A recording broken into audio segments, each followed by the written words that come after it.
बिस्मिल्लाहिर्रहमानिर्रहीम। तो दोस्तों, आज मैं आपको बताऊंगा कि शॉप डेटा एंट्री किस तरीके से की जाती है। मान लीजिए कि जैसे हमारे पास जो है वो शॉप पे कार का जो सारा डेटा है, उसके लिए मैं यहाँ पर जो है वो कुछ इस तरीके से बना लेता हूँ डेटा। हमारे पास कार के नंबर्स होंगे, ठीक है, उनकी डिटेल्स वगैरह जो कि हम कस्टमर से लेंगे। तो उसके बाद फिर हमारे पास कस्टमर का नेम हो जाएगा एंड हमारे पास फिर इसके बाद आएगा कार नेम, यानी कि आपकी कौन सी कार है। एंड उसके बाद CNIC जो कि हमारे पास कस्टमर की बहुत इंपॉर्टेंट जो है यहाँ पर इंफॉर्मेशंस है। एंड यहाँ पर हम लेंगे कॉन्टैक्ट नंबर उनका और किस टाइम उसकी जो है कार जो है रेंट पे दे रहे हैं, तो वो टाइम आपको यहाँ प्रॉपर लिखना है, ठीक है। और इसके बाद अगर आपको इशू डेट यानी कि किस दिन आपने दी है, उसके लिए आपको डेट मेंशन करनी है। और रिटर्न किस डेट को कर रहा है, ठीक है ना, तो वो रिटर्न आपको यहाँ पर मेंशन करना है। रिटर्न डेट आ जाएगा आपके यहाँ पर। और इसके बाद फिर आप देखेंगे यहाँ पर नंबर ऑफ जो डेज़ हैं वो कितने जो है बाद जो है हमारे पास जो है वो रिटर्न हो रही है। नंबर ऑफ डेज़ के बाद फिर आप यहाँ पर ऐड करेंगे एक्स्ट्रा डेज़, ठीक है। एक्स्ट्रा डेज़ जो भी अगर आपको काउंट करना चाहे तो आप इसमें कर सकते हैं, ठीक है। उसके बाद फिर यहाँ पर आते हैं रिटर्न रेंट पर डे, ठीक है, यानी कि जो उसका पर डे रेंट होगा तो वो कितना होगा वो आपको कैलकुलेट करना है। तो पर डे रेंट भी आ जाएगा। उसके बाद फिर आप यहाँ पर टोटल रेंट आपको यहाँ पर कैलकुलेट करना है। डिटेल्स थोड़ी ज़्यादा है, उसकी वजह ये है कि इस तरीके से एक प्रॉपर जो है वो काम किया जाता है, क्या, ताकि हर चीज़ की इंफॉर्मेशन जो होगी वो आपके पास मौजूद रहे। और फिर इसके बाद स्टेटस और लास्ट वन हम यहाँ पर ऐड कर लेते हैं रिटर्न बैक, ठीक है, यहाँ पर हम लिख देते हैं। अब रिटर्न बैक क्या है ये भी आपको आइडिया हो जाएगा। और इसके अलावा यहाँ पर थोड़ा सा मैं साइज़ को मैनेज कर लेता हूँ। कॉलम के साइज़ेस को हम यहाँ पर इसी तरीके से सेलेक्ट करते हैं और डबल क्लिक कर देते हैं, ठीक है। अभी बाद में हम देख लेंगे हमें जितना रिक्वायर्ड होगा डाटा या जितना हमें यहाँ पर साइज़ मैनेज करना होगा, हम उस हिसाब से यहाँ पर रख सकते हैं। अब देखें, मैं यहाँ पर आपको एक एंट्रीज वगैरह करके दिखा दूंगा। उसके बाद जो है आप यहाँ पर वन बाय वन जितनी आपकी यहाँ पर सेलिंग परचेजिंग यानी जो भी आप रिकॉर्ड इस तरह से मेंटेन कर रहे होंगे वो आप वन बाय वन खुद से जो है वो इजीली कर सकते हैं। अब देखिए, जैसे कि कार नंबर है, ठीक है, कार नंबर मैंने यहाँ पर टाइप कर लिया कि कार नंबर है AQY, ठीक है। लेट सपोज ये कार मॉडल नंबर आपका आ रहा है और यहाँ पर हम लिखते हैं 589, ठीक है, ये हमारे पास कार नंबर आ गया। अब कस्टमर का नेम क्या है वो आपको यहाँ पर लिख लेना है, ठीक है। मैंने कस्टमर का नाम लिखा एजाज। थोड़ा जूम करते इसको। अब देखिए, यहाँ पर आपके पास है कस्टमर नेम के बाद जो आपका कार नेम है, कौन सी कार है, ठीक है। तो कार नेम आपने जैसे कि कार टाइप कर लिया, कल्टस है। CNIC नंबर, ठीक है, अभी सैंपल लिख रहा हूँ यहाँ पर मैं, इस तरीके से CNIC नंबर लिखेंगे। उसके बाद यहाँ पर आपने कॉन्टैक्ट नंबर लिखना है। किस टाइम आपके पास कस्टमर आया, फॉर एग्जाम्पल जैसे कस्टमर आपके पास आ रहा है 5:30 पे, ठीक है, लेट सपोज हमने यहाँ पर ऐसे ही लिख दिया टाइप। और ये किस डेट को आ रहा है वो आपने यहाँ पर टाइप कर लिया 2 Feb और 2025। अब रिटर्न की बात करते हैं। तो रिटर्न में आप यहाँ पर जो है एंट्री करेंगे, जब आपके पास जो रिटर्न होगा तो वो आप डेट लिखेंगे कि 2 Feb को लेकर गया और इसने हमें जो यहाँ पर जो है वो 16 Feb, ठीक है, हमने यहाँ पर लिख दिया 16 Feb को जो है वो रिटर्न है और कंप्लीट इसकी पूरी एंट्री कर दी।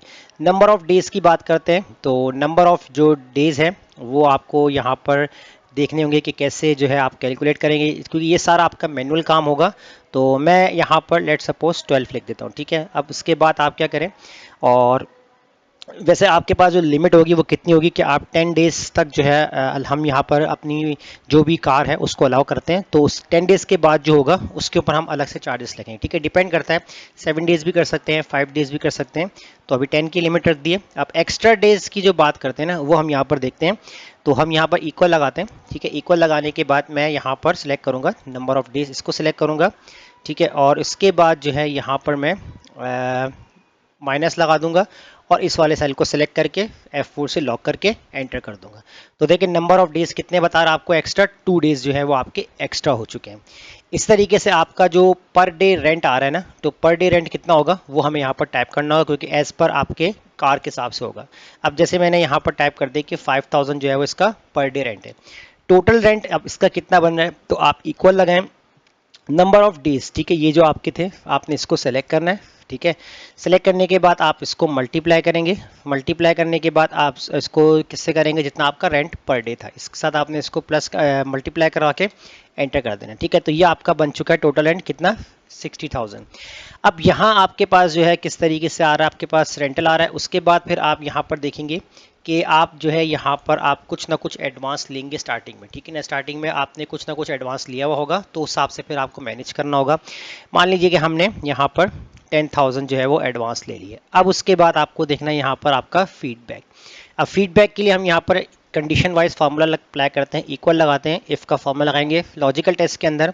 सबसे पहले जो है यहाँ पर आप सिलेक्ट करेंगे ये वाला सेल, यानी कि जहाँ पर आपकी लिमिटेड डेज की, और इसको हमने कंडीशन बनाई अगर ये सेल आपका ग्रेटर होता है। किससे ग्रेटर होता है आपका, अच्छा सॉरी इससे नहीं, आपने जो है ना इससे बनाना है जितने आपके नंबर ऑफ डेज थे इसके साथ। अगर ये सेल आपका ग्रेटर होता है किससे, इस वाले सेल से, तो इसको F4 से आपने लॉक कर दिया, कॉमा, तो आपके पास क्या प्रिंट हो जाए, तो आपने यहाँ पर अप्लाई कर दिया डिले, कोटेशन क्लोज कर देंगे, कॉमा।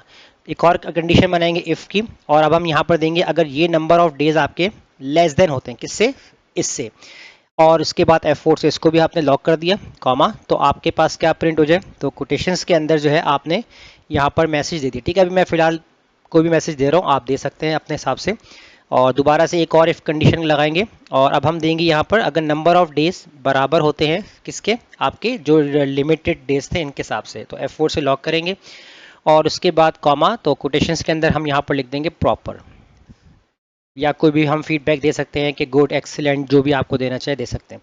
उसके बाद 3 ब्रैकेट आपको क्लोज करके एंटर कर देना। तो देखिए यहाँ पर आपके पास आंसर क्या आ रहा है, डिले आ रहा है, क्योंकि इसका मतलब आपने हमारे पास जो 10 डेज की लिमिट थी आपने 12 डेज लगा दी। अब अगर मैं यहाँ पर 10 डेज पूरे करता हूँ तो ये देखिए प्रॉपर आपके पास चेंज हो चुका है। अगर यहाँ पर हम करते हैं 8 डेज, तो देखिए इसने हमें डेट से पहले ही जो है वो रिटर्न किया, तो ये आपका एज अ फीडबैक जो है वो आपके पास शो हो जाएगा। उसके बाद रिटर्न के लिए आपको क्या करना है, आप इक्वल लगाएंगे, और इक्वल लगाने के बाद जितना आपने टोटल एंड बनता है आप इसको सिलेक्ट करेंगे और माइनस कर देंगे अपने एडवांस से, और उसके बाद एंटर कर देंगे, तो आपका रिटर्न भी आपको पता चल जाएगा कि कितना आपने रिटर्न करना है, ठीक है ना। ये यानी कि आपके सारे कस्टमर की पूरी डिटेल होती है, पूरी उनकी एंट्री की जाती है प्रॉपर तरीके से। तो आप यहाँ पर 1 बाय 1 जितने आपके पास कस्टमर विजिट करते हैं तो उनकी एक प्रॉपर तरीके से आप जो है यहाँ पर डेटा एंट्री करके उनको डाटा को मैनेज कर सकते हैं।